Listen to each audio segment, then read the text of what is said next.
What is up, it's Waffle Wolf, and in this video I'm going to be going over depth of field. It's a commonly asked question on how I can make my cinematics look better, and it's a really simple thing to work on. A lot of it lies on the creative ability you can apply to it. I'll be going over the basic commands, about the 4 main ones, and probably putting in a couple extras.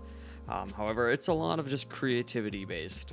So I hope this will cover it for you. Otherwise, I'll leave a Facepunch wiki down below with some good definitions and picture examples. So make sure you go check that out and join the Discord if you need any help. Alright, so starting off with our depth of field modes, we can go into our F1 console and we're going to be looking at 0, 1, and 2. These are the 3 modes that they have for your depth of field. And 0 is your auto, 1 is your manual, and 2 is your dynamic focus, which you set a target. So starting with 0, we're going to type in doff_mode 0. I'm already on it here.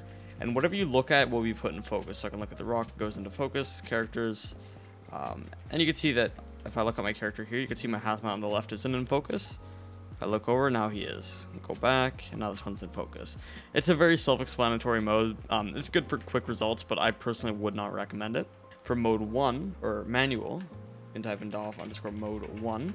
And this one requires us to set all our commands. So this is like using a manual mode on a camera, such as professional or like a aperture priority or whatnot. So we can type in to get our focus distance, because you can see that we're not even focusing on anything. So we can type in doff_focus_dist. Just going to dub this out. You have to use the prefix DOF instead of depth of field. That's the only thing that'll work for typing this command in. So typing in doff_focus_dist, you can see mine is set to 0 there. We're going to set ours to 10. This is in meters, and you can see that I have markings here. So whatever I set my distance to is going to be put in focus. Set it to 15. You'll see that my 10 meters out of focus, but now my 15 is in focus. Go back down to 10. And now my 10 is in focus and my 15 is just out of focus. So you could see that my 15 meter mark is a little bit in focus when I'm set to 10. And that's mainly because of our aperture. Now your aperture is the size of the area that's going to be in focus. All right, so to change our aperture, we're going to go into our F1 console and type in doff_aper, that's short for aperture. And I have mine set to 16. The lower the value, the more of an area that'll be in focus. Setting my aperture to 0 is going to make pretty much everything in focus because our focus area is super large. If I change it back to 16 like I typically use, you'll see that the area that I have in focus is a lot smaller because a higher value puts less of an area in focus. We can set this up to 32. And now you'll see, yes, I'm set to 10. But the 15 meter range isn't in focus anymore. That's because I raised my aperture, which made the area that will be in focus a lot smaller. Going down to a common value, I believe the default that the game will set it to is 12. So you can see, yes, 15 meters is going to be in focus, even though we're set to 10 meters. So going up to a higher value to fix that problem, say maybe 28, you can see that gets rid of the problem. The next command is your blur, and this you can get to by typing in doff_blur. Mine's set to 2. I believe that's the default. The higher you go, the more blurry your surroundings are going to be. I would not recommend going too high on this. For your outdoor scenes, I'd recommend keeping it between 1 and 4. When you're doing nighttime scenes, I'd recommend keeping it around 2 to 3. I wouldn't go too high, just because having a lower blur at night makes it look a lot cleaner. And you'll figure that out. You'll figure out what you like through recording. It's all about personal preference and what you like your cinematic to be. But have fun, try it out for yourself, and figure out what you like. Alright, the next one is our dynamic focus. This one will lock your focus onto a subject of whatever you set it to, but this one you can only use in your debug camera. So this won't work when I'm like in first person, like I'm running around in the game. We can set this in your F1 console by typing in doff_mode 2.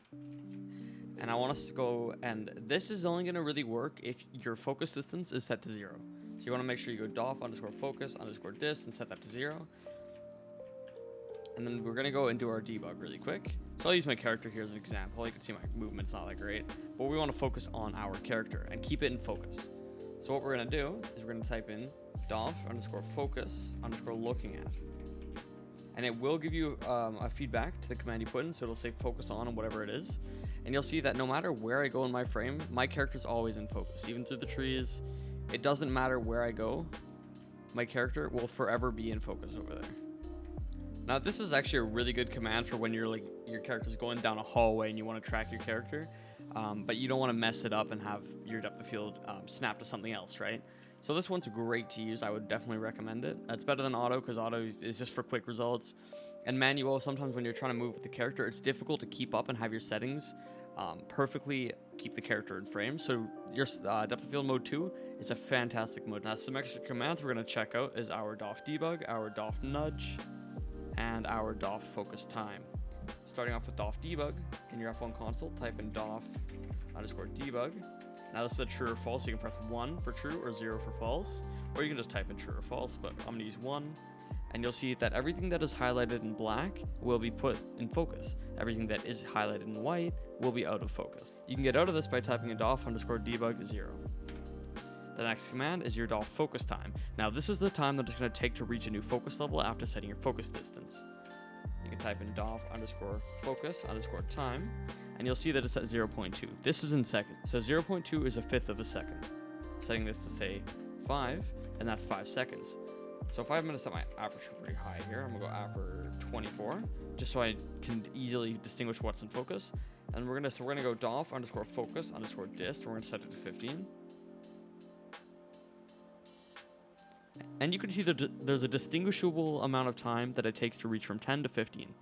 Setting it back, we can go to 10. And you can see it slowly fades until 10 is fully in focus. The final command is your DOF underscore nudge. Now this one isn't a command you can just type in. You actually have to set it to a bind. So using, say, J, K, you can use your mouse wheel, whatever you want. You can even use a meaty scroller. But the command for this is DOF underscore nudge. And you type in 1.5 or negative 1.5 or whatever value. Just negative will lower your focus distance, and positive or just nothing, so 1.5, will increase it by that much. If you're using your mouse wheel, setting it to a very low value is really nice. I would not use something like 1.5 because that's going 1.5 meters in jump every single time, every click on your mouse wheel. So I would use 0.1 or 0.2 for your mouse wheel. For a key, you could probably use like 0.5. Depends what you want. If you want to be spamming your key, you can use a lower one. It's whatever you prefer to use. I'm going to end it here. Depth of field isn't super complex. All of it's really what you can make with it and what you can imagine a scene to be. So go wild, practice, and figure out what you want to do. Figure out your style. If you need help, leave a comment or join the Discord and subscribe. Have a good one.